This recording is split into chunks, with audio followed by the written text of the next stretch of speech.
Yo, what is going on, people? Welcome to Throwdown, episode 420. I'm your host, Tony Polanco, and tonight I'm joined by Emilio Lopez. Sup, people? How's it going? Carlos Romero. Yo, yo, yo. Adam Vale. How you doing? Brett Murdoch. What up, people? And Brian Manjoma. What up? All right, people, you already know, back with another one. Chris is once again indisposed. He is still commencing the healing, but it was nice to have him on the last show, so that's always fun, you know? Suffering, indisposed. Oh, man. All right, man, let's get into it, man. E3. E3. All right. Oh, yo, what are you talking about, E3? It's going to be happening, it's going to be popping, everybody going to be there, right? That's what's going on? Yeah, no, the last holdout left, man. Microsoft will not be at E3 this year, which now means all three of the big three are not there in attendance this year. No Nintendo, they were the first guys out, the first bit of the big three out. Then Sony, now Microsoft. Yep. And obviously, you know, not counting the big three, EA was like the first one. It's like, yeah. Yeah, they're just like, we're spending too much money. Yeah, and then of course, you knew what happened. When I saw that news, I went right to Summer Game Fest. I'm like, I know Jeff Keighley said something, and he did. Yep. And he did. So, yeah, they're going to have their own live show during the same week. Ain't that something, you know? Mm-hmm. Like, come to our side of town. Yeah. Well, come on over. No, but, like, here's the thing. Like, what is... It's going to be at the same time, so what is it going to be? Is it going to be like a show floor like E3? What is it going to be? Yeah, I don't know, but what I understand from E3, they're doing something interesting, because remember, it's run by ReedPop now, right? So apparently what they're doing is, and you guys correct me if I'm wrong here, the first couple of days are just for the journalists, right? Then I believe there's a couple of days that are like kind of mixed, and then there's the fan day. You know, I'm like, hey, that's funny. Like, I remember a certain podcast suggesting they do this exact same setup. Yeah, by the way. Here's the thing: like, ReedPop handles PAX, the PAX thing. So they pretty much applied the PAX thing to E3. So I think this could work, but it's just funny that I'm like, oh, they're finally doing E3 right for the modern era, and then you're not gonna have any of the big three there. Yeah, it's weird. It's gonna be weird. Like, here's the thing. Like, I don't know what the pricing is. If they kept the same pricing as far as the show floor. And then the other thing is that now, since it's going full gaming show, right? What are they gonna see? You're probably gonna see other things on there. It's just gonna become a normal sort of gaming show. My guess is, right? Yeah, I don't know. I think it's gonna probably be something on the level of a PAX. Yeah, it could be, just with, like, big games, because PAX has always been, like, an indie showcase for the most part, For the most part, with the exception of a few things, like, I guess last PAX, they had, Nintendo had a big old booth for Splatoon, and, Namco had a pretty big booth for a few of their big games, like Dragon Ball Z, and... They had a Elden Ring section too, so. Well, that's why you said for the most part. There's always little things here and there from the big guys. But yeah. So, but the thing is, it's like, who's left? Like, would somebody like a Square Enix want to go in there? Would they want to go with E3? Here's the thing: like, Square Enix has a presence as far as conventions go. Like, they go to a bunch of conventions and sell and have demos there and have all their games there, as well as selling merch. So maybe they may see this as a situation where it's like, okay, we did pay a bunch of money for this silly booth, that it's over here, but we can make all of that money back with a bunch of sales to the fans, like a bunch of exclusive items and things, kind of like what they do at their comic shows. Yeah. So pretty interesting that they've again. I'm wondering if it's like the ESA kind of making some of these companies not want to come back. Well, as I remember, they did say that the prices for a booth or a show presence it's very, very expensive. Yeah, and I feel like a lot of studios, when they heard about they have because of the expense, I think it scared a lot of smaller studios away. Like the second hall used to actually be filled with things. At the later time of later as of E3 2019, that section was mostly empty. Less than half of that place was filled, and it was all later. They just filled it up with stages and sitting spots because all those spaces weren't bought by anybody. Yeah, that's crazy. All right, so this is what it says. From June 13th to 16th, that's when E3 is going to be going on, and the 15th and the 16th are called E3 Gamer Days that are open to the public. So the 13th and 14th are okay. So it's 13, 14 for the press, and then 15, 16 for the public. Interesting. I think that's a pretty good split. I do wish they did that years ago, but But I keep here's the thing. Every single time that that E3 does says something or anything that's E3 related, like Jeff is always shooting over their bow, like So it's like I always wonder. I'm wondering at the comp. Take shots at the comp. Yeah, I'm wondering what they did to him that pissed him off so badly that he just said, I'm making my own shit. Yeah, because remember he was part of E3 for a while. He did that. Yeah, he was. Yeah, but don't you remember at that year? It's when they were just popping their collar, like they were the top shit for everything. They're like, "Oh, you publishers and developers and press, you all bow down to us, and we're gonna charge, and we're putting restrictions on who can come, and they're making it special. And by doing that, putting gatekeeper." And then overpricing. Remember, there was a lot of small studios that said we can't even get a booth or a spot. Yeah, it's too much. They don't even want to work with us. We're a small studio. What about promoting that? They're like, too bad. Next, you got your Devolver Digital doing it in the parking lot. Yep. Because they couldn't even get in the building. It's bullshit. So I think this is more of a smack in the hand and a wake-up call. First, you had the COVID and all that, but then now it's like, all right, everybody come back in, and they're like, peace out. Don't need you, boy. I could do my own shit. I'm doing my own shit too. Me too. I got the, and the people just walking away. It's just not worth it. And where there's recession, inflation, everything's super expensive. So I could see why a lot of other companies are not going to bother with it as well. Well, isn't it also kind of like I don't even know how to explain it. It's this weird snowball effect, or like the opposite of WoW. Like at this point, Microsoft leaving, I'm like, well, why wouldn't you? You're the last one there. Like the whole point of something like E3 is it's where everybody converges, right? With each person that pulls out, the draw gets a little less, right? In the same way, it's for the exact same reason it's difficult to dethrone World of Warcraft, right? Like you can have people try and convince other people to go somewhere else, but everybody's playing World of Warcraft, which means everybody's going to keep playing World of Warcraft because that's where everybody is. It's a weird catch-22.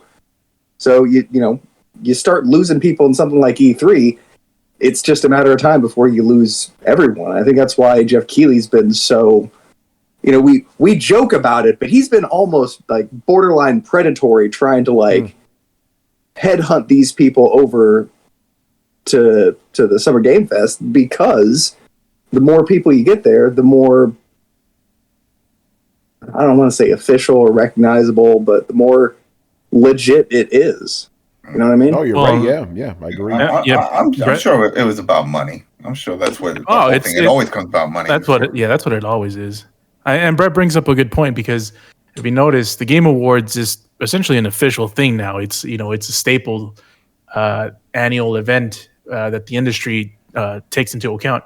Well, everyone except Microsoft. But anyways, yeah. By the way, Microsoft's going to be holding their own show. They said around that time. Yeah, of course. Again, and it's something I've always said. It's like, this is why these companies are pulling out. It's like, why do you need to be at an E3 when you could hold a show during your own time on your own money? You know what I'm saying? So anyway, go on. By the way, yeah, Microsoft is announced their own show. But what does Jeff Keighley do? The same slimy shit that he's done the last couple of years. It's like, oh, it's in the same time frame as Games Summerfest, so we're putting the Xbox show in our website. Kind of pseudo announcing that it's part of our show when it really isn't. So he's doing that kind of slimy thing. But yeah, I mean, I'm not surprised Microsoft is not doing it. Nintendo, Rockstar, Sony, all the big players essentially just bowed out from E3 for a while now, and Microsoft was really the only big the big pillar that carried E3 for a while now, Yeah. and it's about time Microsoft just did their own thing. Yeah, so I'm very curious to see what the show's gonna be, because it's gonna be like hollow. It's just gonna be a third party showcase, basically. You know. And by the way, the game's Summerfest presentation is Keely's in prime position right here, because all we other than the people that actually go physically to E3, the only thing people care about are the press conferences. Yeah, and that's E3 right, doesn't yeah. hold. Yeah, and E3 doesn't even hold their own press conferences. They just let other studios and publishers do their own thing, and they do it on the umbrella of E3. But on the other hand, Jeff Keighley, one of the smart things that he did is he made Summer Games Fest an actual press conference as well, Yeah. as sort of their little time thing. So that's where he can get his buddy Kojima to announce something. He's announcing that he's buddies with Tom Cruise or something, and get trailers and stuff. So it can grow while E3 is going down the hayside, and he fills in a vacuum for places that originally just showed their stuff during the E3 timeframe.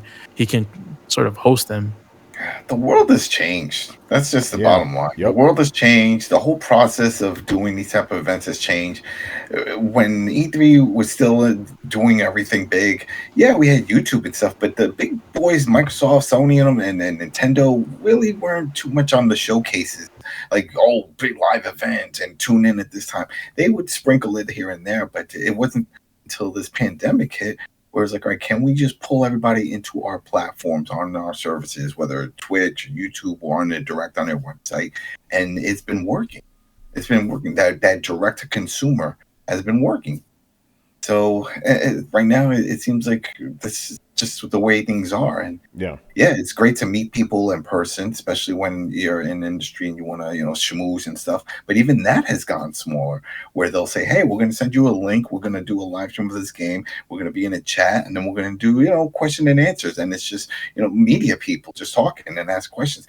It's like it's sharing email addresses and a phone number. It's like, wow. So we're interacting, but in a different way, as opposed to shaking hands and meeting somebody at a booth. Yeah, no, it's different now, because, like, back in the day, obviously that was the only way. That was the only way. Every company had to be there, because where all the journalists were going to be, everybody congregated. But with the internet, you don't really need that anymore. No. I know it does suck, because it was cool having that 1 week dedicated gaming, but it's not. It doesn't make any sense for a company to do that. When they could just do their own thing on their own time, whenever they want, and for a lot less money. So yeah, it is what it is, man. I'm guessing that's what the reason why Keighley decided to. I think there's no additional charge for his show. They just show up. Yeah, we don't know that for sure, but yeah. He must offer them something.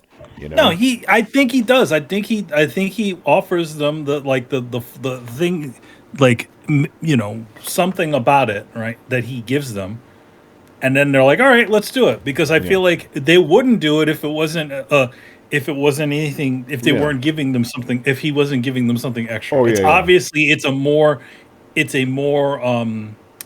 not lucrative, but a more it seems like a better situation than whatever goes on at E3. Yeah. So yeah, that's it. Any more thoughts on E3? I mean, here's the thing. Like, I think that I look forward to the whole Reed Pop thing, because I think they handle their shows pretty damn well.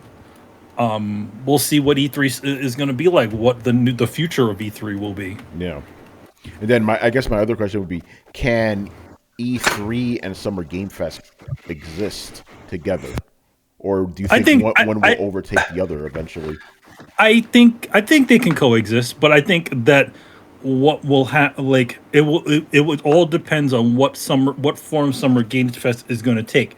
Are they going to be a fan event, or are they just going to be a live stream? Because to be honest, it's like, how, like, if Brett has said it, that gaming needs an event, And I'm not just talking about the Game Awards. I'm like something for people to go to. Like, what is if you go to a Summer Games Fest show, what is that going to be like? Yeah.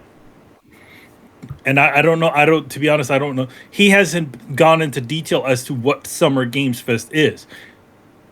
At least with E3, it's a con, right? It's a convention. It's going to be a certain way, fairly similar to PAX. They're going to be a giant question mark. Yeah, we don't know. It's apparently taking place at the YouTube Theater. I don't know what that is. So probably a gnome theater. Here's the thing: like, you're just going to have a stage show? I don't know. Is that what is it? Summer Games Fest is just going to be. It says we'll be at the YouTube Theater. I'm like, what the fuck is that? Yeah, but again, I see that to me that doesn't sound like a con. That sounds like a show that you're going to. Like, you're going to go see them present shit on a stage. It's essentially a press conference. So, I mean, yes, they have the exclusives, but to be honest, like if you're a person out in LA, or in California, would you go to a thing where you just watch a bunch of people play on a stage, or would you go in and go to want to go to an actual event? We don't know, but the thing is, we don't even know what they're doing at that stage. It may not be playing. It may just be like a big press conference or something. I mean, that's what if it's a theater. If it's a theater, it's going to be some sort of show. Yeah, it's going to be a show, but I don't think you're going to be watching people playing games. I think it's going to be like a press conference, basically, like a big show. Yeah, it's going to be a giant. It looks like an event center. It looks like an event center. They have it's a new build, and they have a video playing. I mean, I'm trying to watch it now, and it's let's see. Pop-up. Yeah, YouTube Theater. I never heard of it. I guess it must be new. Yeah. But we've seen remember the Sony Theater was a Nokia Theater. So I thought it was just like a renaming of some. It's Inglewood, always up to no hood. It's an actual theater.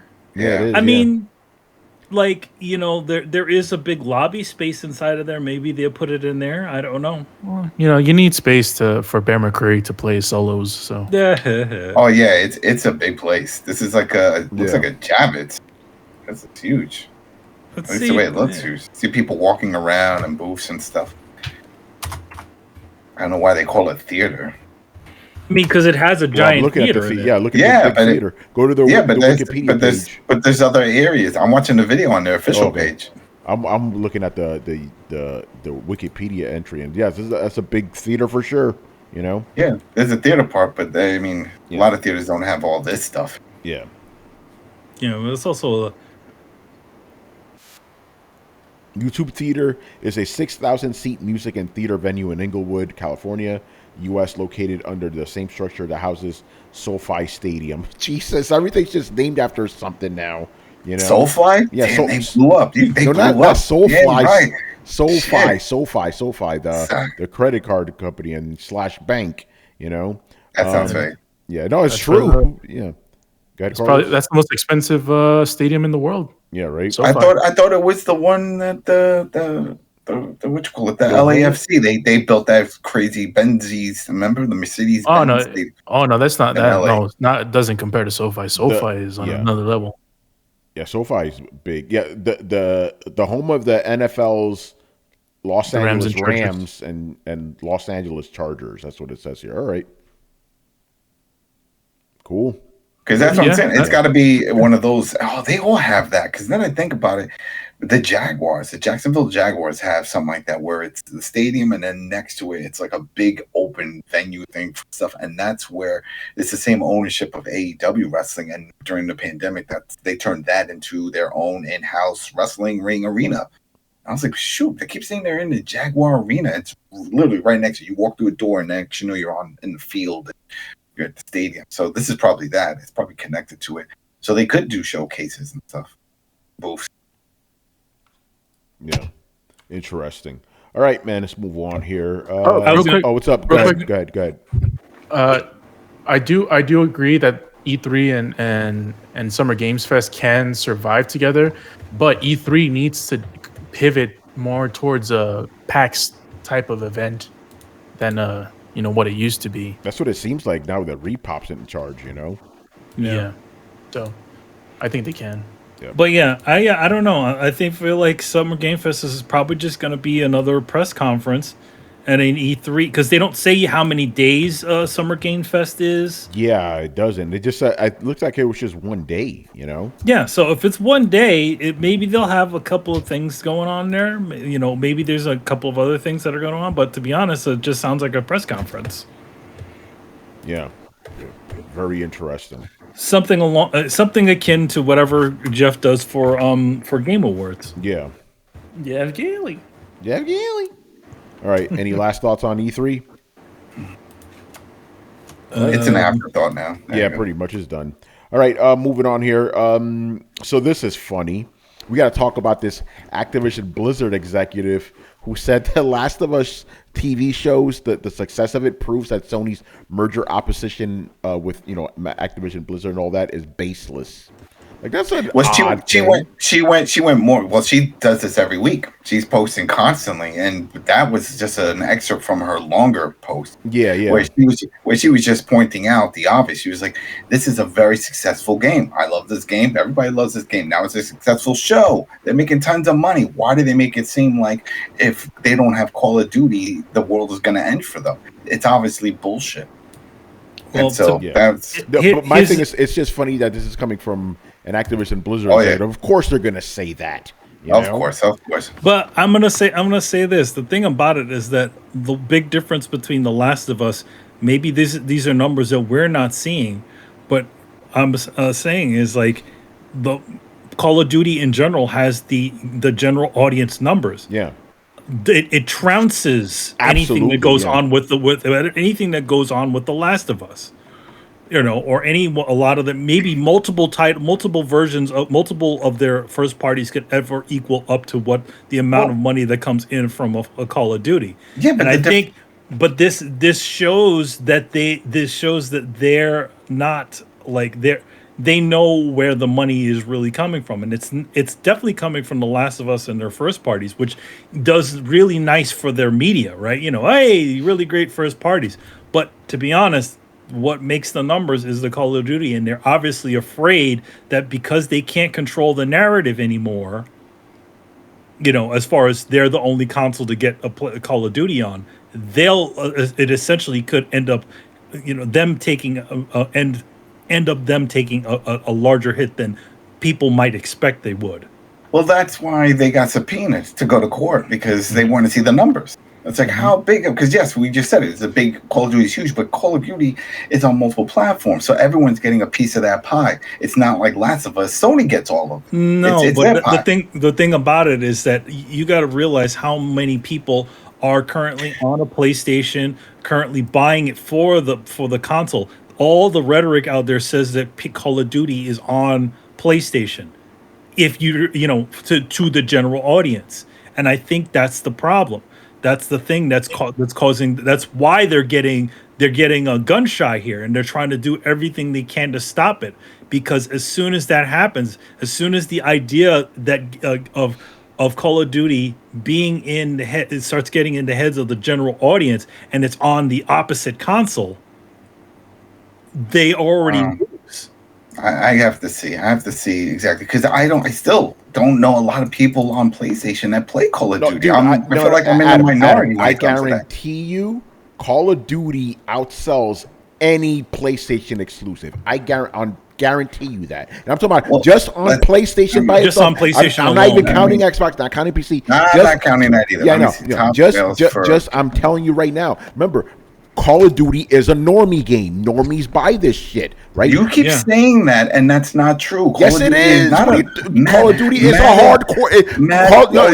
Call of Duty is the normiest of normie games. What are you talking about? You just said hardcore. Hardcore and normies are two separate people. A normie will play a casual Madden or NBA 2K. That's Call of Duty is part of those. Call of Duty is a shooter. Call of Duty is in the zeitgeist, but yeah, it is in the zeitgeist. It is totally in the zeitgeist. Everybody. Adam, how many people don't we know that only play two? I'm talking about normies. They only play two titles. Call of Duty and Madden. That's all they play. It's a normie game, dude. It's a normie game. I don't see those people together. It's a general audience game. It's a general audience game. Yeah. I will say this to Adam's point, though. I can't think of many Call of Duty players that I've met that I would describe as casual gamers. Yeah. Well, they're not casual players. They are Call of Duty players. Exactly. Well, when you say normie, when you say normie, that like doesn't even. It's like a. You make it seem like everybody buys it. Fortnite is something that's. Yeah, that's a normie game too. Yeah, that's a free game. So yeah, anybody can pick it up to pay. Well, yeah, exactly. But Adam, are you seriously downplaying the success of Call of Duty here? I'm not. I'm downplaying your analysis of who's playing it. Listen, but I'm just stating a fact. It is the people I know. Most likely, I know. Yeah. But you're talking subjective. Now you can't come at me with this. You can't. I can't come at you all day every day. You don't play Call of Duty. Adam, I am an analyst in the industry. I'm a journalist. I see it. Yeah. I don't care because you don't. You're not in the chat rooms. You're not in the multiplayer rooms. You're not talking to these people. Okay, so I don't see. So the numbers. So the sales numbers I see don't matter. That shit doesn't matter, right? It's not the numbers. It's who. Yes, it is. We're talking about the fucking numbers. What are you talking about? You're not. Damn. You talk to the wall. We're talking about the fucking numbers, man. Listen to me. That's not what I'm saying, though. You said normies play this game. And normies are in greater abundance, greater numbers. In the same sentence, you said hardcore normies. No, I didn't. Yes, you did. No, I didn't. That's an oxymoron. You said, that's what I'm saying. I never said hardcore doesn't make any sense. You did say these are hardcore. No, they are Call of Duty fans. There's a difference. There is a Call of Duty fan. Yeah. Yes, there are people that live on it, and that's all they play. Yeah. So that's it. So to say that that's a normie person that says, I'm just going to buy my shooter game. The normies play the stuff that's just basketball. Mainly sport games are for normies. Because that's just but sports. Call of Duty is also part of that too, that's a man. Different, I know you don't want to admit it. I know you don't want to accept it. I don't, because I talk to these people. I have them on my friends. I play with them when I do it. That's your subjective truth. These guys, I'll tell you the actual deal here. But the thing is that who you are speaking to are other gamers in your ilk. That is not the thing. It wouldn't be an issue. It wouldn't be an issue if it wasn't something that was hitting a market that was beyond just gamers. And I'm not talking about the guys that play everything like yourself and your buddies. No, I'm talking about the people that generally go out there and are going for. You're skipping. But that's not what he's saying. Hold on, let me see if I can back you up here, Adam. I understand. At least if I'm correct, I understand what he's saying in the sense that Call of Duty players aren't normies. They're their own beast. They're their own different. But they have their own tournaments. They do their own championships. Hold on. You can't lump them in with your average casual gamer. There's the thing about it is it's as deep. What do they call it? As deep as a well and as shallow as a pond or whatever. Yes, there are definitely people that go that deep where there's tournaments. Yeah, there's guys that go ham on Madden and all that shit, right? They're still normies. No. Hold on. I'm gonna jump in here because we have said on this podcast time and time again, Call of Duty players don't play other games. They play Call of Duty. Yeah. By that definition, they're not normies. They're not casual gamers. But that is a jump. But the thing is that this also affects the general audience. This is the people that don't know any better than whatever's out there. Okay, Call of Duty is the shooter. Call of Duty is the shooter game, and the fan base pretty much outpaces everybody. All the other parts of the gaming. The gaming industry. Let me just now. Hold on. True or false? The statement made on the podcast, this podcast, most Call of Duty players don't play other games. Is that true or false? I would say yes. I would say yes. If that's true, then they're not normie gamers. By definition, they're not the only ones. Because I know they're not the only ones, but they're the most. That's what we've said before. I'm just speaking strictly in terms of being consistent. We have stated that the majority of Call of Duty players don't play other games, and if we're going to stand behind those words, we can't also say that they're the normal gamers. It's just, like you said, the proof is in the numbers. Look at all the money. A shitload of people buy Call of Duty. right? And I think what they're saying is like they're just kind of your normal kind of casual game. Like I understand both sides. I'm not gonna say that, but the thing is, if you are okay, what is a normie, right? It's a person that does average things. Call of Duty is an average thing that everybody gets into. For an average person or an average gamer? It's like Avatar. It's like it's that's a normie movie. It's a general audience sort of movie. It's a sci-fi movie. You can go deep. People love sci-fi movies, man. A rom-com is a normie movie. Well, rom-coms don't get made these days. So what do you mean? MCU is fucking normie nowadays. We just had a rom-com with what's his? I think the word you guys are looking for is mainstream. Yeah, listen. If you have a problem with the word normie. I'm perfectly fine calling it mainstream. Call it mainstream. I think that's what this is all the main thing I was talking Let's call it that because that seems to be a contentious word. Game, but it's not your average game. You keep throwing that around. Remember, I even looked up the link. I was like, shit, did they really change it? And no, it comes up as hipster and stuff for normies. Yeah, no, they changed that. They changed the definition, man. Normie is a 9 to 5, goes to work, has his family, does his normal. That's a normie, right? But Brett, I like that mainstream. Let's go with mainstream. Call of Duty is a mainstream. Call of Duty is a mainstream game, and PlayStation does not want to lose that because that mainstream game sells way more than any of their fucking IPs easily. Yes, and the thing is, again, like I said before, they have control over the perception of what this sought after game is on. What is making them scared? What's making them scared is that they're going to be losing the control of the information.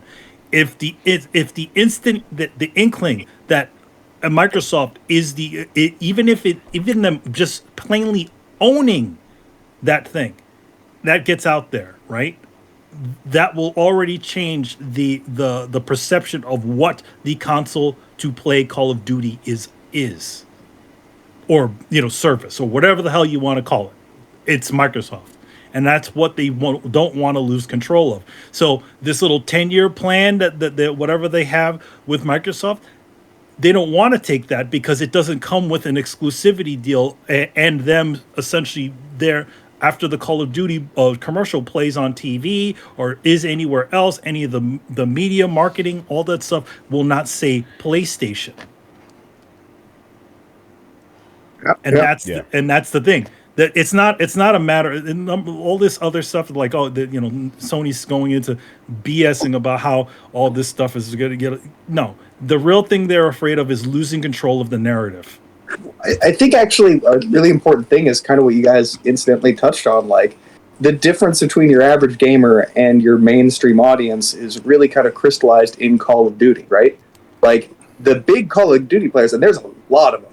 They're not necessarily crossed over with your average gamer audience. No, they don't. Right? Like that's why I say they're not your average gamers. They're a different thing, and that being a different thing and a different piece of the market, that's super valuable, right? Like it's one thing to say like, oh, if gamers are a monolith, all we have to do is come up with a successful game, and that's that. But Call of Duty reaches a different audience, man. It not only reaches that specific shooting audience, but it also reaches again the general audience. So that all of that together, it's like selling kids movies, right? Kids movies in general make billions of dollars, right? It's why the PG-13 thing has gone. Things that you can essentially bring the whole family to. It's the whole audience. You're not just cutting yourself down to just adults by doing an rated R. Same thing with the Call of Duty. It's essentially hitting so many different parts. The hardcore gamers, the general audience, and everybody else in between goes toward this franchise for this gunplay sort of game. That is the thing, and that instantly. If you look at any of the numbers, let's say if you were to parse out all the separate all the different other things, and you look at the numbers at what Call of Duty on PlayStation is making, they're making fucking bank. Yeah, and Sony's afraid of losing that. Yeah, and the minute, and we even saw this in our lifetime, the minute that Call of Duty went over to the narrative of all of the marketing went over to PlayStation, what happened? A bunch of people moved over to PlayStation as soon as that happened from Xbox 360. Yeah, it happened before. It happened before. Remember when the PlayStation was down? Motherfuckers got an Xbox because they needed that fix. You know exactly. So just having that little inkling of that knowledge out there, and then marketing, all of that would turn the tide. I mean, this isn't, and they're afraid of that. I think they're legitimately afraid. Why do you think? I know what they're afraid of, but I'm just thinking. Why do you think if Call of Duty's still going to be on there, right? Remember, it's not going away. Let's say it still goes through. They get their 10 years, still going to be there. As a Call of Duty player, and you've got your clan and your friends are still going to be there. They're not jumping ship. If they're like, "Hey, we're still getting this game," okay. Well, what do you do? They jump ship. Adam, I think the thing that Sony's worried about is when the day comes. When the game isn't on PlayStation anymore, those people are going to all jump ship. Shit, yeah. Well, here's the thing. Like, it could be a new game. Could be the new hotness. Who knows? Here's the thing. Like, perception. Again, perception is the biggest key. And if you can get people to believe something, they'll go in that direction. And they don't even need to do that. How many times have you gone to a fucking game store and be like, "Yo, man, I wish was back in the 360 days. Like, yo, man, I wish this was on a PlayStation." It is on PlayStation. Yeah, they didn't know that because of the marketing because of the marketing. And it changed last generation. People were like, "Oh man, I wish Call of Duty was on Xbox." It is on Xbox. But since that marketing said PlayStation, again, mainstream people don't really think about this shit. No, they're just like, what game do I want? Oh, that's big. I'll get that. I still never seen that, but I know you guys talk about it because we've seen it with ourselves. We've seen it. But that's what I'm saying. But when you go to the store, all the boxes are on the shelf. Online, you don't see the box. This was in the store. This was literally in the GameStop. And they're blind because the big boxes are all over the place. So you can't hide. But again, what do you expect from these people, man? When you see a trailer that says PlayStation at the end of it, like it's reasonable to assume that some people are like, well, it's on PlayStation then. Like here's my thing though. I don't think anybody's arguing that Call of Duty going to Microsoft would be bad for PlayStation. I think that's agreed across the board. But I don't think Microsoft has the onus to make a business dealing profit their competitors. The question on the table is this crippling for Sony? Yeah. Right? And we need to make that distinction because it's important. They're going to release those numbers. They got subpoenaed and we want to see it. I know it's going to be a big chunk, but I don't see it as crippling. I can't. There's no way. I don't know if it's gonna be crippling, but to be honest, I do think it's gonna be a significant thing. And a minute that sort of comes out, I think it'll also change the narrative of what a Sony first party is. How much is that? Why do you think they're right now? What do you think they're trying to do? They're essentially trying to make, they got Bungie over there. They want to make their multiplayer super game. They want something that belongs to them, so that everybody that's the thing that everybody's going to play. But I don't know. They've been trying that shit since Killzone. They've been trying it since Killzone. Yeah, and this is why I don't like that narrative. Like, oh, Sony should just make their own first-person. Everybody has been trying to make a Call of Duty killer. Yeah, they already tried their hand at trying to make Fortnite, and that didn't work either. Yeah, they tried. The fact that you don't remember it is super telling. Right? Yeah, but again, Brett, it's not just Sony. Everybody has tried. Everybody's trying to do it, and the thing about it is the thing about once you have the eye of the zeitgeist, and it is the thing, right? Call of Duty is the shooter. It'll be difficult for people to essentially walk out of that box into a new space. Brett, remember what you said about World of Warcraft? That's the game you play, and Call of Duty is that equivalent, basically. Well, yeah, but here's the other thing I noticed though. It's really tough to outdo the original. Like Call of Duty, it kind of shared the same space with Battlefield, but it kind of basically almost built a lot of that genre the same way Overwatch did, the same way Soulsborne's games did. You can ask why, now that Soulsborne has become its own thing, its own genre, why do we not see any games that are as good as Miyazaki games? Well, because they fucking invented it, man. Yeah, and Brett, it isn't and this, it's not for lack of trying. People have tried for the last 10 years. It isn't, but you're not going to do better than the people who invented a thing. Yeah, not only the people who invented the thing, the people who did it very well. Call of Duty, they did modern warfare type of games very well, and everybody's trying to do that. You know, just like Soulsborne game, everybody's trying to do that. Yeah, well, but it's like really, Lego. Yeah. Remember Lego? Lego did their Lego World trying to compete with Minecraft. It's like, well, we have Lego. It's a known IP. People buy Legos all the time. And We're World of definitely Warcraft, everybody's trying to do that, and but work. you can't do it. Yeah, exactly. Look at Overwatch. Overwatch went, okay, we're going to do something different. And then Fortnite went, okay, we're going to do something different than Overwatch. After ripping off a PUBG. Yeah. You know? Well, I think whoa. Fortnite invented that shit. Well, actually, No, Fortnite stole it from Ark. they stole it from PUBG. They just Which presented it in a more mainstream way, you know. It was a defense. It was like a defense game, like a tower defense game. Yeah, it started in Ark. Yep. So, Yeah, exactly. It's interesting, man. So yeah, but anyway, going back, yeah, this executive's tweets went viral for obvious reasons, you know. I'm surprised that one and not all the other shit. Because if you look at her timeline, she said some crazy shit before, and it just goes, woof.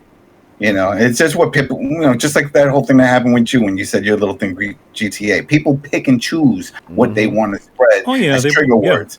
And so she said some horrible shit before, talking about, Sony don't do anything, and look, we got unions, and they don't care about their employees, and that could have been controversial. Your homegirl was going crazy. And nobody said anything. That's what I'm saying. It's like she's always been loose with the lips. So. Yeah, you're right. Yeah, it's just that one little thing everybody latched onto, or the thread. But yeah, very interesting stuff. But she said that it's funny. It's like she said that after watching the episode, she was like, she loves this show. Yeah. She's a fan of Last of Us, like so many others. So Sony ain't got nothing to fear from us. Yeah. Oh man. All right. By the way, let's move on. This story was later on in the show. I moved it up since we're talking about The Last of Us. So Mr. Phil Spencer admits that The Last of Us set a new incredible high bar for the Halo TV show, because it's kind of interesting, right? You have the Halo show, pretty much reviled, everybody hated it, and then you have The Last of Us, everybody loves it. So it's kind of interesting how that worked. I wasn't a fan of that Halo show, but it did get good reviews. People actually, even that Angry Joe dude, I'm not big on, but apparently he turned him around. Yeah, I don't know. But this is because I thought the same thing. I thought a lot of people didn't like it, but apparently they did, and that's why it's coming back with a second season. But I don't know. It's not like critically acclaimed like the No. You know what I'm saying, Adam? Like you've heard the mix. It's a sci-fi super soldier story. It's not like The Last of Us. Last of Us hits the heart. I was thinking about this. Like The Last of Us is an easy win, because it's like, okay, you set like a depressing setting, you have fucked up shit, instant win. And you have children. Yeah. Once you throw children and a horrible situation with a parent figure trying to take over and help out, you feel for it. People feel, because everybody has families and stuff, and they're like, oh, I would do the same thing, and then that's it. And there you go. It's a win-win. Yeah. So easy layup. But I also think that the one key that's missing from that Halo show is the fact that Vin Diesel. No? Well, no, not Vin Diesel, but the fact that they went so far off the base, they didn't treat the content with the same sort of respect that Last of Us did. Like they literally, to the point where they literally have the director of the game directing episodes or adapting the scripts. Yeah, they didn't do that with Halo. And meanwhile, you're right. Meanwhile, with Halo, they were like, nah, we didn't play the games. They literally said that. They said they don't play the games. Well, to their defense, if they played the games, it'd be even worse, because the story in the games is horrible. And if there's one thing they could at least take the spirit. They could at least take the spirit of it, and try to adapt that. There is what is the original Halo game? What was the big thing about that game? It was the idea that they didn't know aliens existed or something, and they attacked them or something like that. There was aliens that opened up, and aliens showed up, and they sent Master Chief, RoboCop, in space. Yeah. So the thing about it is, it's like you can there is a lore, and there's interesting stuff that you can establish from there. Thing about, like, number one, like, you literally have, and you can't give the excuse like, oh yeah, Master Chief wears a mask and you can't relate to him. The fucking biggest show from the last few years is The Mandalorian. The guy barely takes his mask off in that show. Yeah, but he bitched about that. Remember? Yeah, and that's why they don't wear masks in the new show. The Last of Us, yeah, But the thing, but in general, they were able to create an interesting show with a guy with a mask you could do that with a Master Chief. But the thing about it is, again, like they took the route that literally introducing a bunch of characters that that never existed in the Halo universe. The Cortana's in there, but at the same time, it's like they didn't pay the proper respect to the franchise. Yeah. And I feel like there is, whenever these things come along, and Marvel doesn't do it as much, placate to the sort of fan base to try, like, okay, if the fan approve, we can, this will work out. Because I feel like a lot of times what happens whenever it comes to fan bases, if they like something, they'll evangelize the fuck out of it. Yeah. Well, I mean, And I feel like they don't have a good track record of honoring their legacy. Just like But- Cortana, she's getting replaced by Chat It's GPT, horrible. man. What's up? She got replaced in that last game. She got replaced twice. I'm like, I don't need this shit. Why do we have a love story with Master Chief and a robot that's not even a robot? It's AI.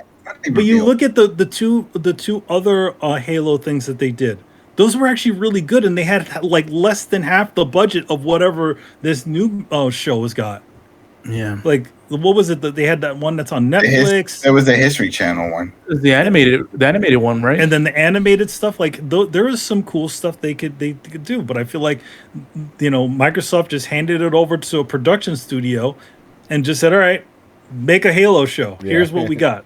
Make sure you have a guy in a suit. Make sure that you have the Warthog. Make sure you have these goofy little aliens and this thing, and then we're good." Yeah, I just want to know who's going to be directing the God of War.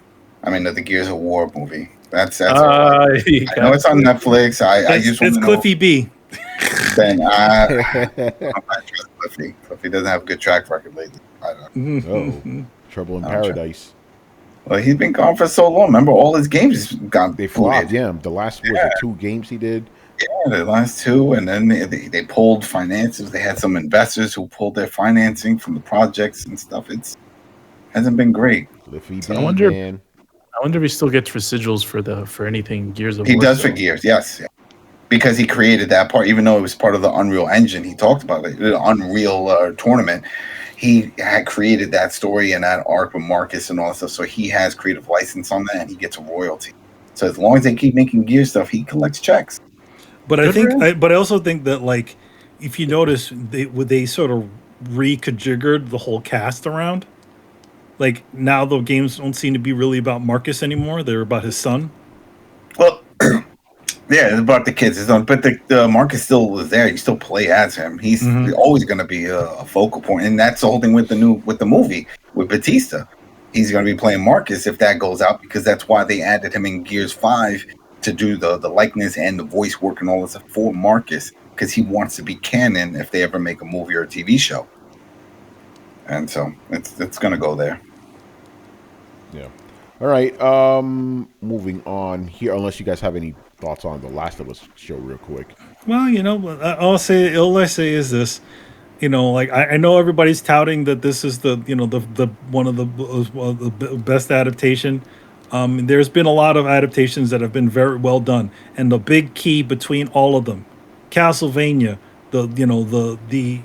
some of the, what was it, Dota and friggin' Arcane. What were they? Gilligan's Island. Yeah, they were all respectful to the original content, and that's the key. Be respectful to the original content. If you're gonna change things, what causes the cordyceps to spread around the world? All right, figure it out. But overtly, all the characters are the same. Joel is literally like Pedro Pascal. Literally looks like a Hispanic clone of the game model. So yeah, get some good people in there and then go from there. Not saying it's easy, but it's a start. Yeah, no, for sure. Good stuff. All right, what do we have here? All right, we got to talk about this whole Tomb Raider situation, man.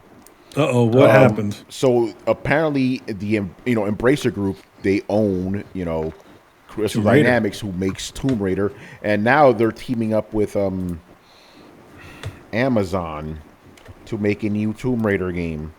And apparently, Amazon wants to make a MCU-style Tomb Raider universe. What? Why? Yeah, I don't know. Number one, like, With who? They have enough I don't characters? know. What I characters? literally think they go, hey, MCU's popular, let's do that with Tomb Raider. It's like, there's only one person in this thing. Yeah, right? Tony, why are you making up shit? Why are you making I up wish I shit? was making There's shit plenty up. of other things. Make up something. Oh, it's gonna be the adventures of Lara Croft and her butler. She had a sister. That's So, all I so remember. basically, they want to tie in the sister. game, movies, and TV shows. Okay, Kind of similar to what I guess it sounds like what James Gunn's James trying to Gunn do. is doing, You know yeah. how he wants the same actor to be the same voice actor and shit like that. But yeah, Amazon reportedly aspires to turn Tomb Raider into a Marvel-like franchise spanning interconnected game, film, and TV releases. So I mean, yeah. here's the thing. Like, I get, And Amazon will be the one publishing the next Tomb Raider game. no, but the interesting thing is it just going to go to Amazon's lousy service because Yeah. nobody games on that shit? That's why I'm worried. That's why I'm worried. What was that other game that they had? They had another game that's The one that got released and then instantly canceled. no. There's another one after that. There was one after that. That's still around. New World or whatever. Was it? There was one that's actually doing pretty well from what I That's heard. what I'm saying. Yeah, that's doing pretty well. But is that on isn't that on Steam too? Yeah, it's only on PC. Yeah, but I mean, it's on Steam. It's not through just Amazon's. Correct. Game Yeah, it's on launcher. Steam. There you go. Okay, see, all All right. right, so let me read 'Cause this real quick. I'm sorry, Adam. Go ahead. Finish up. No, because I know that's what I'm saying. They're Amazon. They have their own launcher, their game launcher, and it's like, that's booty. But I'm pretty sure that one that they released, that new one, that's also on Steam. But yeah, he said so that's good. All right, so I'm just going to read this real quick. This is from CG Mag Online. Never heard of them, but the report's real though. Despite only being in the early stages of development, the next Tomb Raider game will be a quote-unquote single-player narrative-driven adventure that continues Lara Croft's story. The game will utilize Unreal Engine 5 and draw upon all elements that earned the series its spot in gaming history in order to create, quote, the biggest, most expansive Tomb Raider game to date. All right. And that part is from Amazon. Amazon Games is committed to bringing players games of the highest quality. Are you sure about that? From the best developers. I'm not going to read this bullshit. All right, so yeah, we'll see. We'll see what they're going to do here. I don't know anybody who wants that shit. I don't know. I love me some Tomb Raider, man, but this is troubling. I don't know the characters. That's what I'm saying. I don't think there's enough to fill up a world like. No, Yeah, there so isn't. There isn't. I don't know what they're probably going to make all these random other characters and shit. No, there's gonna be. know? Yeah, they're gonna start attempting to introduce. Now, here's the thing. Like, is this? Oh, it's this. It sounds like it's gonna get rebooted. Yeah, again. it's going to be a reboot. Yeah. So, like, what's the keep anything in there? I'm like, I don't know. I don't think they're. I think that it's a well-known franchise, but I think at the same time it's not. It may not end up working out well. Especially the other Amazon, the other funky thing is that, like, okay, so now you're gonna have like a Tomb Raider coalition or something like that. To be honest, like, I'm gonna say this, it's like, TV people and game people don't exactly mix. And if again, like I would say, like, I don't know, the one thing about Tomb Raider is it sort of comes from that era where plot wasn't really that much that important. Yeah. So I mean, the newer games had good plots, though. They did, but yeah. but they essentially were they didn't need to keep any of the original information. They could just drop it all because I know it's like pretty much she is Indiana Jones, but without the Indiana Jones part. The personality part. Yeah. At least in the older games, she was confident. Yeah, she was. Yeah, the new one, she's not. She has to learn confidence. She has to learn to use the two guns. Yes. Then she never does it again in the other games, which is interesting. Yeah, she's back to being Arrow Lady. Yep. Yeah, go ahead. It's hard to flip with two guns in your hands. That's it. She's doing back flips, side flips. It's like all that shit. That's maybe they'll introduce some fun characters. I don't know, but again, they're gonna spend all this money on this thing, and then what's gonna happen? Are they expecting like not House of Dragons, Lord of the Rings money out of this thing? Oh god. So is this a rumor? Or did they? No, this is real. Amazon. No, this is real. Rumor. Amazon said it. Yeah, it's real. That was from an official press release. So there you go. Oh well. All right, man. Let's move on here. We got to talk about PSVR too. Controversy.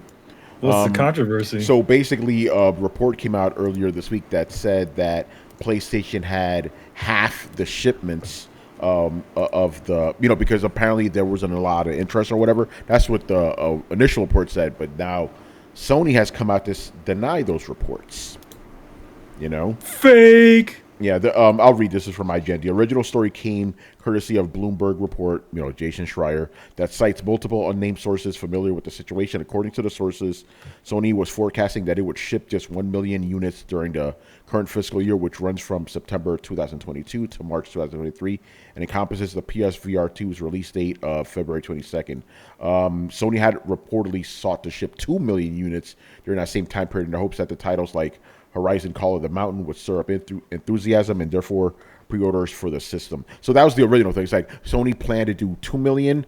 The report said, no, they're only do 1 million, right? And now Sony came out and said, no, that report's wrong. So when will Sony learn that people are never going to be excited about Horizon? They may play it. Yeah. They won't be excited about it, though. I need to do a side step here, Brett. Thank you for reminding me. Hey, Brian. See if he shows What's up? Did you see God of War, the sales numbers? Yeah. By the way, the sales numbers. I totally forgot about that joke. Yeah. By the way, the sales numbers don't matter, but the fact is they tweeted about it very enthusiastically. Notice they didn't do that with a certain other game. I actually completely even forgot that was even a joke. That's how long it's been. But yeah, that's a good point. They did. So yeah, it's about to be a year since they proved our point. And remember, I liked Horizon Forbidden West, but the fact that Sony never told you how much it sold, that lets you know right there. Just like they didn't tell you how much Death Stranding sold. Any time a game sold a lot, they throw that shit in your face. Remember when The Last of Us 2 shit came out? 3 million. It was like 3 million 3 days. They told you that real quick. Yep. I'm sure we'll get another one once we find out how many Last of Us remasters are being sold. Yeah, we'll see. Because remember, Neil Druckmann. Again, my theory is that Neil Druckmann is probably going to continue the story in the TV series. I think that's what. And I hate to say this, that's what guys like him and Kojima really want in the end. They want to be in Hollywood. Yeah. Less stress and shit. Yeah. Yeah, I think the next step for Neil is essentially to get those shows, get those do the show idea, and so there'll be a last of Us game, yeah, and then just continue it forward from wherever. Maybe. By the way, he even said that's still up in the air. They don't know if they're going to do a third game. They said we'll see what happens. Again, I think after season 2, they'll be like, all right, here's the rest of the story. This is what we would have done, because you can produce a show quicker than you can a game. Oh yeah, I guarantee you, if a third game comes out, third season will be out before that. I guarantee you that. Well, Naughty Dog can only remake The Last of Us Part 1 so many times. No, they'll make another Last of Us game. It's just it'll be Last of remake. Us Part 2. Yeah, it'll be Last of Us Part 2 remake. Yep. So I do agree with the theory. I'm leaning towards Druckmann just continuing the series with the show. Yeah. Especially since once and Kojima freaking lusts for this. Once you get that whiff of the Hollywood air, they'll get you, man. That's what they got The Rock. That's when I stopped watching wrestling. Yeah, once Hollywood gets you, that's it. Whenever The Rock went to Hollywood, that's when wrestling was fake for me. And I just hope that Naughty Dog can continue on doing great games, but with different franchises now. Uncharted, it seems like they're at ends with that franchise. Maybe they'll reboot it in a decade or so. Whenever let Uncharted 4, there's enough time in between that. The Last of Us probably continue through the show, but I mean, from Last of Us Part 2, it's kind of hard to think how the hell they're going to follow that up. Yeah. But the Naughty Dog definitely has talented development group, and a team, so hopefully they can start a new franchise, and who knows, maybe that'll get adopted. Yeah, adapted. By the way, speaking about Uncharted, there was a new PlayStation commercial, which is a really cool commercial, right? And you saw like a hint of something very Uncharted-like. and I don't know if it's a rumor or a report, but apparently.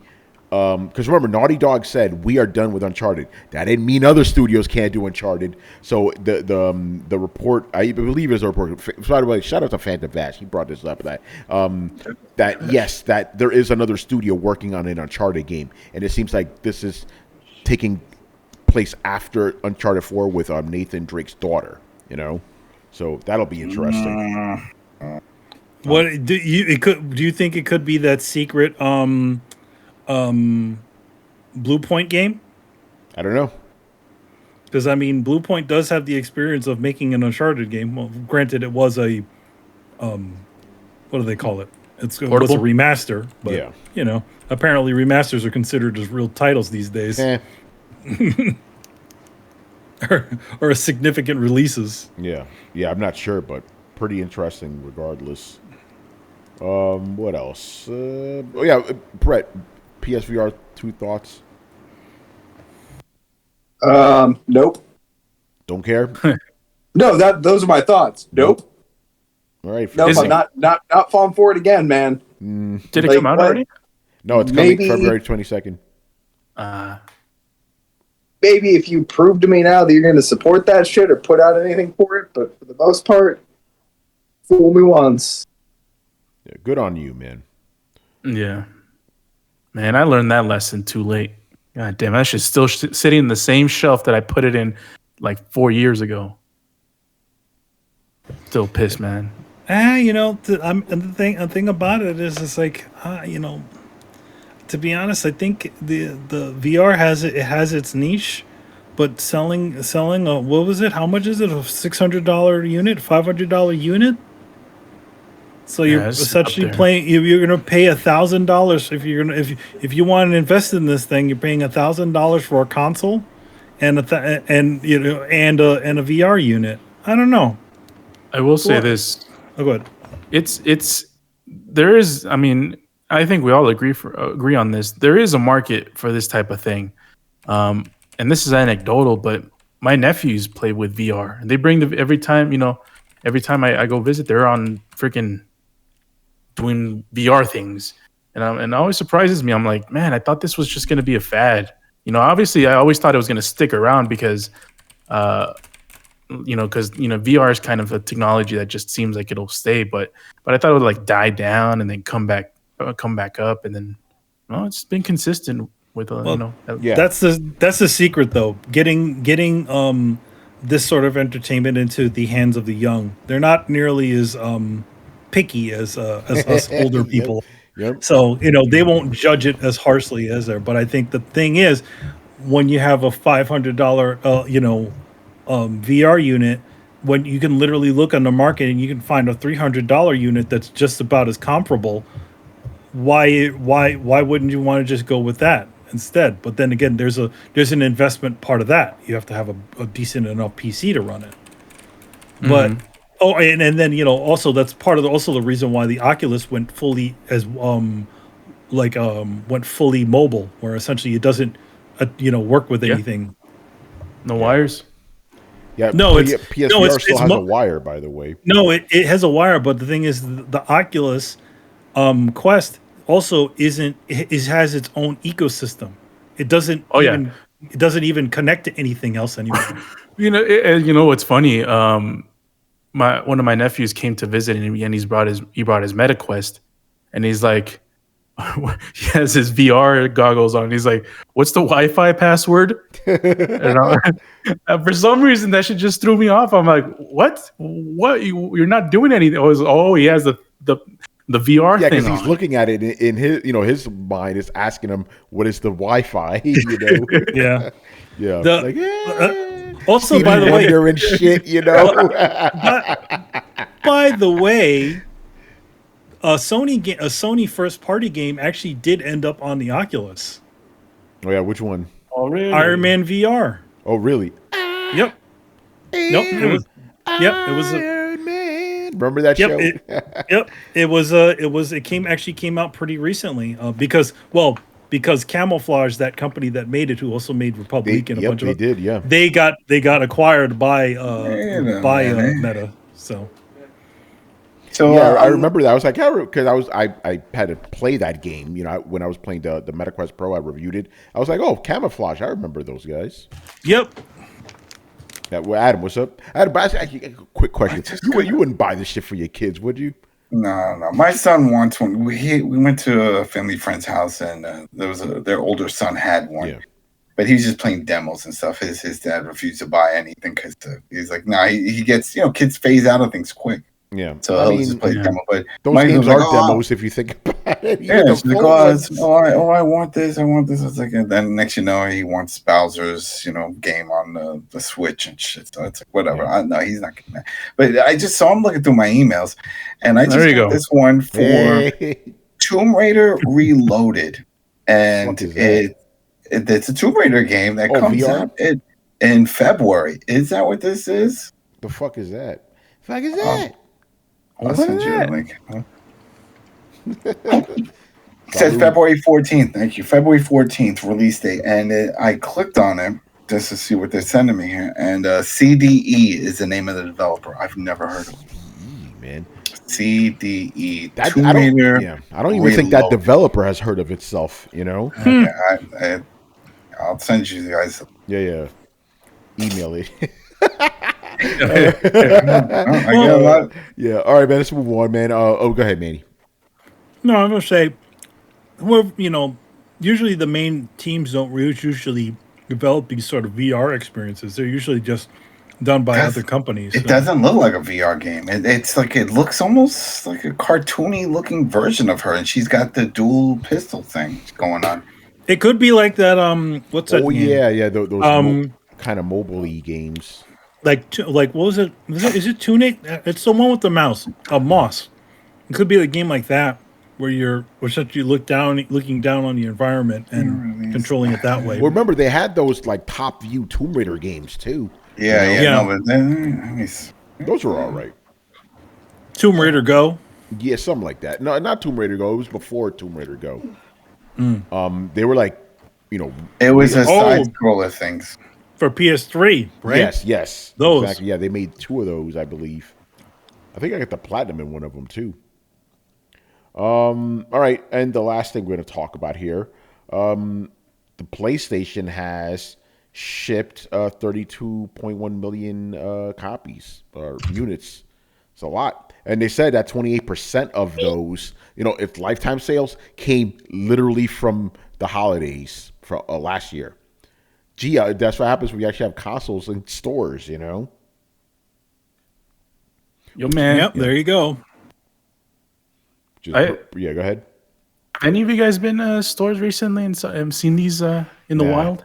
I haven't been to like one of the I haven't been to any of those kind of stores. I don't remember that. I actually I just order everything online now, even like food and shit. Like, at around Christmas time, I did manage to end up going to a Target, like literally not Christmas time, the day before Black Friday, and all the store shelves were all stocked up, and they did have PS5s there. So, but as I've gone there later on, no, I have not seen them. Interesting. This is a running gun. It's a running gun for phones. Oh, fuck that shit. A top-down running gun. She's just shooting around her guns and going forward. Yeah, it's stupid. It's a phone game. So there's a lot of consoles, but I'm not seeing like. I want to see a comparison between the PS4 and PS5 at the same time, because remember there was a point where the PS5 was outselling the PS4. Then that stopped, obviously. So I'm curious, but I didn't see anybody reporting on that.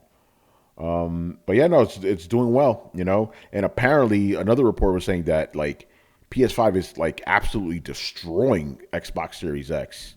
Like it's like 2-1 or more. It's like bad.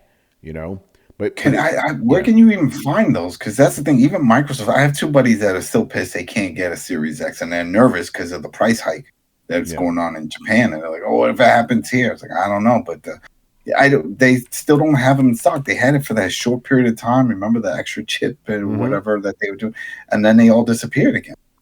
Like even now, back on Amazon, it's like a wish list shit. So yeah. And then, like we said, God of War has mob hits with the bits. What's Mob going hits on, with brother? bits. You know, bits. Blitz says Sony upped their forecast from 18 to 19 million for the year. Good, yeah, because they know they're going to be selling more.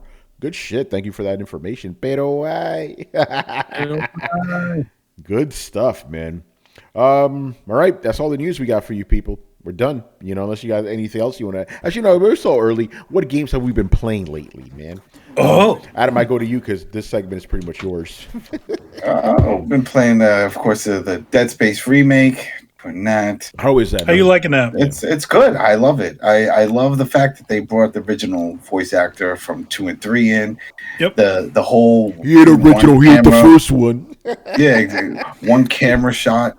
Where it's just following, just like God of War, and whenever you get attacked and stuff. Remember, there was in little cuts in the first one. But no, Dead Space 1 never had an unending camera. They would always it did. It was zoom always in. behind you. Yeah. It looked well. I remember from cutscenes, it looked like it wasn't.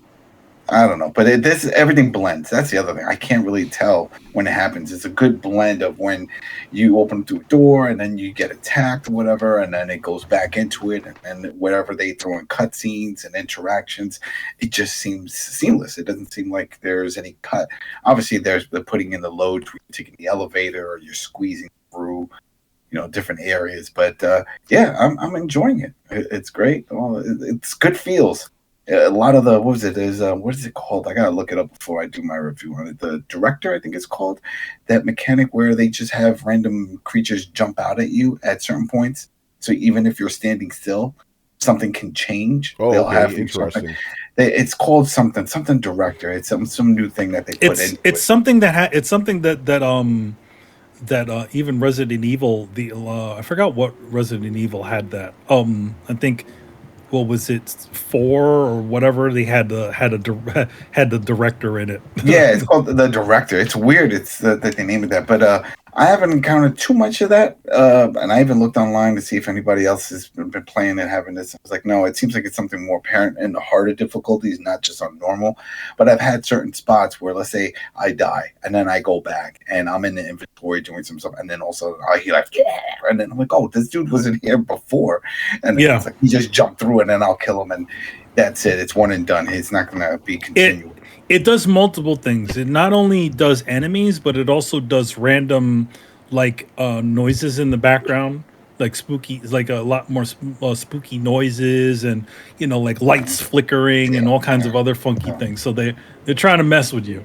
It definitely. But if somebody, and I've already heard 2 people tell me, like, oh, well, what do you think, Protocol or Dead Space? Are you kidding me? And it's not even from the nostalgia, just from the gameplay. You can tell the quality of just having fun with the weapons right off the bat, as opposed to trying to play a Fight Night version with monsters, in Protocol.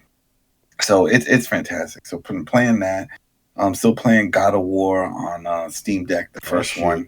Trying to finish that one up on that one. There was something else. There was something. But I'm trying to Undisputed. I'm looking forward to that. If anybody's in the chat knows about this could be the future of boxing games. It just released an early access on PC, and man, this has got all the big names in it. Tyson Fury and others, and it looks like the real deal. This could be the big boxing game that boxing fans of boxing games have been waiting for. Because Fight Night disappeared. That was it. Once it was done, that studio went to focus on the EA UFC games, and they added a little knockout mode, but that's not boxing. And now it looks like we got something back. So check out Undisputed if you're interested in that. It's right now just in early access on PC, but I'm sure it'll catch on, it'll spread, and then we'll see it on other platforms. EA has decided not to do any more boxing games. In fact, none of their Fight Night games are on PC. It's a damn shame. You would think they make a killing because there's no competition in that space. And here it is, they got a shitload of them from the back catalog. And I guess it's just like with the skateboarding game. Once you start porting over to other devices, and you have to pay all those skaters, right, royalties or whatever, because it's a new platform. So I'm assuming it has to do with that, which is why those haven't been ported to PC. But yeah, Undisputed, that's another fun one. And I feel like there was something else. There's always something. I jump around. There's always something. Adam, are they still making those UFC games, EA, or like? There's a new one. Yes, there is a new one in development, and apparently this one is going to have cool features, meaning it's going to be cross-platform, which will be great because then there'll be more people, and also it's supposedly going to be on PC. The EA has said that they're going to bring this to PC because they want to go all in on in that realm. But yes, there is another UFC game. The UFC 4 was pretty good. It was a solid. I beat the shit. I almost got the platinum on that, or on the Chivo side. I had like 900. I think I'm only missing 2 trophies, 2 Chivos on that one for the 1,000. I did the career. I retired my dude. Double champ, 2 weight classes. I loved went to Hollywood, I went to Hollywood, broke my leg. My dude was never the same because you could get serious injuries. And my guy broke his leg, and it was like it was never the same. I always had a weak leg every time they would kick my leg. So when I went to the gym, I just trained on upper body and takedowns to do Brazilian jiu-jitsu. And I was like, man, forget it. Tito Ortiz this all day. Take him down, elbow, oh. And then my dude retired. So, yeah, I love that one. It was great. So, yeah, there is another one coming, EA doing. But that was the Fight Night team. Those are the people that did the Fight Night game. Good stuff. Right. Manny, what have you been playing lately? Actually been playing Hi-Fi Rush. I finished it over the that's weekend. the other one. There you go. That one too. That one. I finished it over real quick. Adam, what'd you think of that one? It's good. I like it. It's colorful. I think we talked about it last time where you get to jump around and you got the weapons and you don't really have to do all the dancey stuff, button things that you could just button mash if you want. But to get the added bonus, just go along with the beat and get the superpowers. By the way, Adam, it's Steam Deck verified now. Yes, Good. it is. Good. I mean, I can't imagine that game being that crazy on there. No, that's good. It is an Unreal 4, I think, Unreal 4 game, as I remember. Yeah. Anyway, Manny, I just wanted Adam's thoughts because I know you and Brett gave us your kind of review on it. But yeah, go on. I like it a lot. It's a nice little polished game, old school length. Only about 8 to 10 hours. Again, finished it in a weekend, and every so often I go back and do a little bit of the challenges in the game because I kind of want to unlock. I'm not going to get everything in the game because I feel like it's, it's usual Japanese stuff. Time trials and doing all those things, which I'm not a big fan of, but there's some additional story content that shows up, some hidden doors and that you may bump into throughout the game. And yeah, just going back and, getting those little bits of things and then calling it a day on there. So yeah, it was a very fun title. Nice breath of fresh air with all this misery in gaming, as far as like, you literally Dead Space and this one came out on the same day. And I think, what's her face came out on this one? Forspoken 2 came out the same weekend. 3 games. Close. Yeah, they came out close. Very, very close to each other. So yeah. So just a nice, fun game. Very self-aware. Liked it, enjoyed it a lot. So there you go. Carlos, what have you been playing lately? Nothing. Yeah. Yeah, I haven't played. I haven't played anything recently. Why I'm saving myself for Jedi Fallen Order before. That got delayed. Oh, yeah, when that thing's supposed to be coming out real soon, wasn't it? Yeah, it was coming out in March. Yeah, so it got delayed to April. Oh. So I was gonna late April. Yeah. So I was gonna start Fallen Order fairly recently, and then when I heard the news, I'm like, well, I'll hold it up for a little longer then. No, yeah, I don't blame you, man. I haven't really been playing anything until tonight because I'm like, you know what? I need to hate finish Forspoken because I tried to get back into it the other day and I got pissed off, turned that shit off. But I'm like, let me just power through this shit, just hate finish this fucking game. So I'll probably try to do that over the weekend. But I know I'm close though. Hey, Brett, remember we were talking about the story circle? So I just got past the point, the dark night of the soul and then the revelation. So I'm like, okay, good. I'm finally in the final act. I can get through this shit, If they wrote the story correctly. They actually, it's actually following, a 3-act structure, which is nice. It's just terrible fucking story. It's just a bad one. Yeah, it's just a bad one. Yeah, so I'm just trying to power through that. And then I have Dead Space on PC, so I will be playing that too because I'm testing a laptop that I can't talk about yet. So I'm gonna put it through its paces. So Yeah, so I'll be playing that, and yeah, that's it. You know, it's kind of dry right now. But here's the thing: dry for me. I will admit there actually are games coming out right now. This is good. This is good. Gaming industry, you're putting games out. We got Hi-Fi Rush. We got Dead Space. We got some other shit. Like this is good. This is good. You got the Hogwarts next week. Yeah, Hogwarts is coming. You know, so that's Atomic Heart. Hearts. Yeah, there's games coming. Like, granted, I don't care about these games, but I can admit there are games coming. This is good. You know. All right, Brett, what have you been playing lately? I've been playing RimWorld and Hi-Fi Rush. It's a nice balance between the two. RimWorld's real cerebral, slow paced, kind of chillaxed. Unless I take that back. No, it's not. It's full of organ harvesting and cannibals, war crime. So it's not necessarily chillaxed, but it's fun, man. Like it's one of the few like imagine SimCity mixed with Command and Conquer. Like the second you're like, okay, I'm gonna build some stuff. It's cool.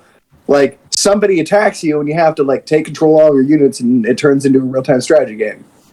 And then you kind of the raid ends, the people go back, the real-time strategy ends, and it then straight up turns into Oregon Trail. Like, oh no, my colonist has dysentery or plague or something like that. Or somebody got a knife wound in the last raid, and now it's getting infected unless I have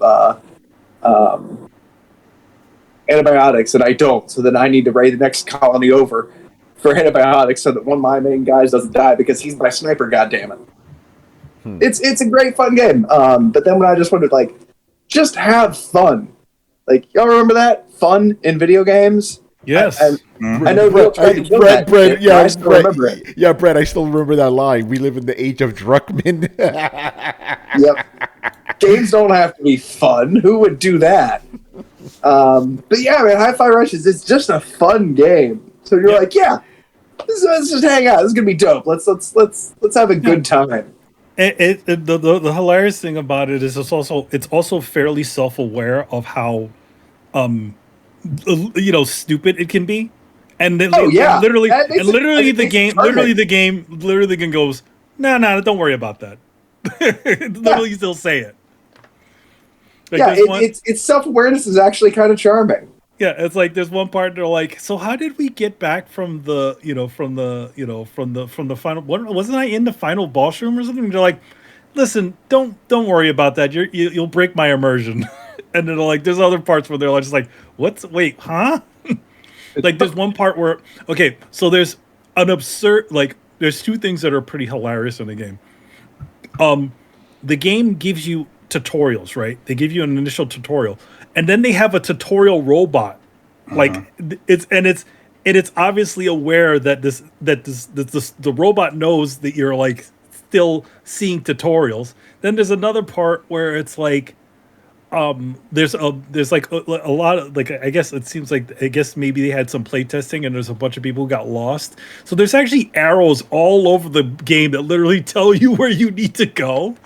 And there's one part where you see like these two robots that are talking to each other, and you're like, one of the robots goes, so isn't that enough arrows that you got going on all over here? They're literally all pointing in this direction. He's like, well, you never know, you might get lost.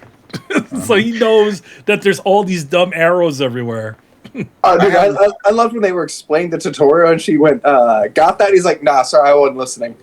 Yeah. I was like, yep, that's all the players right there. I had a few times where the robot was like, well, I noticed you weren't really doing this move. Do you need to know how to, I can show you how to do that again. It's like as if it can tell that I haven't been doing the actual, button prompt to the big super hit. And I was like, oh yeah, go ahead, show me it again.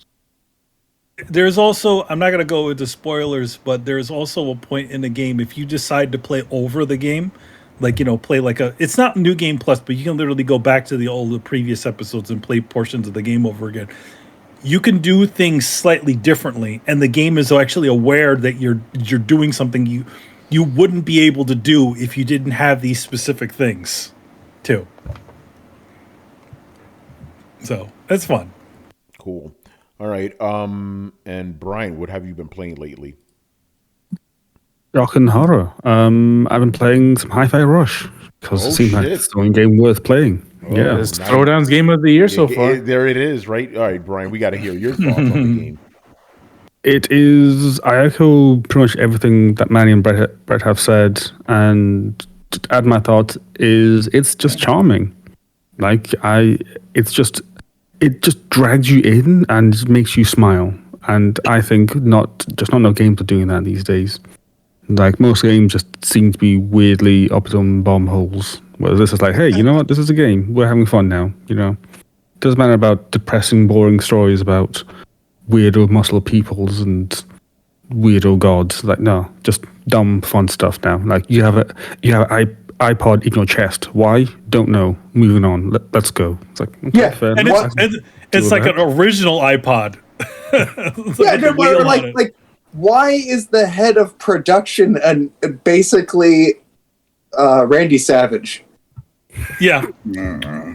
She's Why is one of them JoJo's villain? Yeah. Why is what's it? The research and development boss is a JoJo villain. Yeah, I was like, hold on, is that a JoJo's reference? It's like, this is definitely a JoJo's reference. Like, yeah, he literally is going like, dude, he's doing put the hand in front of face. He's Yeah. doing like doing the this. poses and all sorts. I'm like, motherfuckers love JoJo. Okay, fair enough. You got me. So yeah, it's just charming. Like, I'm loving this game. I love how they just stealth dropped it, and everyone's like, okay, this is a game now. And looking at the reviews on Metacritic, it's actually doing quite well by the looks of it. Like, reviewers love it, people love it. So yeah. It's one of those rare occasions where the reviewers and the fan reviews are all aligned. And even the price on Steam, I think it's like $30 or something like that. I mean, it's not a $70 game. They're not charging. It's not a $70 game. Which is great. So it's properly priced and it's a fun experience. And this is it. Yeah, I heard you're gonna buy me a copy. There you go for your birthday and Hanukkah. Listen, did they ever bring up how the whole thing with the chest, with the iPod in the chest? Because that felt like when you're talking about brushing things off, like don't think too much about it. That was right at the beginning too. I was like, it's squished in him and he's still alive. And I was like, oh yeah, don't worry. Yeah, sure. This is the way the world works. Yeah, it doesn't Yeah, explain. It doesn't. It also doesn't explain why the whole world just jukes and jives to the beat of the music. I was just about to say, it's not that he just notices the beat of the music. Literally, everyone around him's like, everything bouncing around all weird to a beat. That's new, isn't it? Oh well. Yeah. Sounds almost like life is binding itself to a rhythm of some sort, like the one that's coming through your chest. That's weird. All right, bye. Yeah, it's about as much. It's just enough to get you along to sort of get to essentially get enough to get you along, but to get you to be in this world. When you think a little bit too hard about it, it doesn't make sense. But the world in general sort of is a little bit goofy, so where it does make sense, right? Here's the other thing, like how absurd all the villains are, Well, it's like the dialogue is incredibly well written and well acted, and like the animation is really expressive and well done. So like it just kind of helps. Like if it were bad, like imagine this were like a badly written JRPG that wasn't voiced. Like some of these jokes wouldn't fly. Some of this meta humor wouldn't fly. But like the way that they present it to you is what makes it palatable. Yeah, and there's a like a fun the main character just has a thing of doing bad puns, but then at some point a bunch of the other characters start doing the puns, and then the girl Peppermint like just starts complaining about it because they're all doing it at some point. He's essentially affecting everybody now. All right, good stuff. All right, man, I think we're done here, man. Good show. Do we have anything to plug? Not here. Adam, you got anything? We still have Coalition Gaming. Myself, Rich Bailey Jr., and Carlos, we covered the latest episode of The Last of Us, gave our thoughts about some of the changes that they decided to implement, which is fine. Change is good if it's all relevant to the main IP, and it was. So we talked about that, and a big shout out and an RIP to Leaping Lanny Puffo. He passed away. That was Macho Man's brother. Oh, man. He died today. Yes. Isn't that old? He was, I think he's still in his 60s. So no cause of death yet, but pretty sad. All right. I think we're done here, people. So make sure you follow Throwdown on Twitch and Twitter. Join the Discord where the conversations and the rumors are always popping. You could also find us on any podcast app by searching for Throwdown Show. That's 2 words, Throwdown Show, Throwdown Show, and also visit throwdownshow.com to listen to previous episodes. And if you've been watching us on YouTube and enjoyed the content, make sure you hit like, subscribe, and hit the bell to be notified of when our premieres go live. Links to everything down below. Once again, I was your host, Tony Polanco, and tonight I was joined by Emilio Lopez. See you next time. Carlos Romero. Peace out. Adam Vale. Have a good weekend. Stay warm, Texas. Oh, shit. Brett Murdoch. Peace out, everybody. And Brian Manjoma. Good luck to you, James Gunn. That's a long roadmap, and I'm sure things will fall out. Oh, And your contract ends in the midway through that the whole thing. Man. All right, people. We will see you on Sunday later. Deuces.